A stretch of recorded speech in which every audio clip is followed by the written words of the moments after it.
Friends ఇప్పుడే అందిన వార్త ఈ బ్యాంకులు లైసెన్సులు రద్దు కస్టమర్లకు బిగ్ షాక్ ఆర్బీఐ సంచలన నిర్ణయం అంటూ లేటెస్ట్ అప్డేట్ అయితే రావడం జరిగిందండి.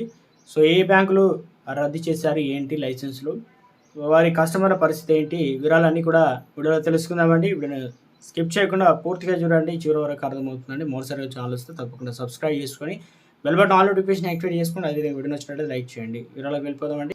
బ్యాంకుల లైసెన్సులు reserve bank of India RBI బుధవారం రద్దు చేసింది. కలర్ మర్చెంట్ కో ఆపరేటింగ్ బ్యాంకును తగినంత మూలధనం లేదని, ఆదాయ అవకాశాలు లేవని ఆర్బీఐ తెలిపింది. దీంతో పాటు బ్యాంకింగ్ నియంత్రణ చట్టం కింద కొన్ని ముఖ్యమైన నియమాలు పాటించడంలో ఈ బ్యాంక్ విఫలమైందని, దీని కారణంగా ఈ చర్యలు తీసుకోవాల్సి వచ్చిందని తెలిపింది. బ్యాంకును మూసివేసి బ్యాంకుకు లిక్విడేటర్ను నియమించడానికి ఒక ఉత్తర్వులు జారీ చేయాలని గుజరాత్ సహకార సంఘాల రిజిస్టర్ కూడా అభ్యర్థించినట్లు రిజర్వ్ బ్యాంక్ ఒక ప్రకటన అయితే తెలిపిందనమాట. లిక్విడేషన్ తర్వాత ప్రతి డిపాజిటర్ ఏదైతే deposit insurance and credit guarantee corporation నుండి 5 లక్షల ద్రవ్య పరిమితి వరకు మాత్రమే తన డిపాజిట్లపైన బీమా క్లెయిమ్ మొత్తాన్ని పొందేందుకు అర్హులు అవుతారు.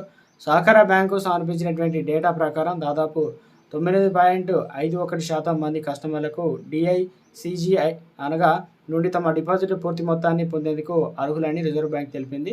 మార్చి 31, 2024 నాటికి డిఐసిజిసి అనగా ఇప్పటికే బ్యాంక్ ఖాతాదారులకు 13.94 కోట్లు చెల్లించిందనమాట. Colour merchant cooperative bank కార్యకలాపాలను కొనసాగించడం కస్టమర్ల ప్రయోజనాలకు హానికరమని రిజర్వ్ బ్యాంక్ పేర్కొంది.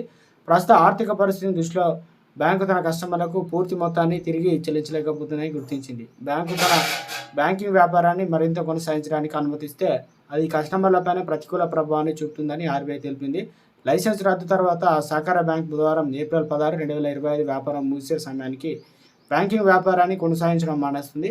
బ్యాంకింగ్ వ్యాపారంలో ఇతర విషయాలతో పాటు నగదు డిపాజిట్ చేయడం, డిపాజిట్ల తిరిగి చెల్లింపు కూడా ఉంటాయన్నమాట.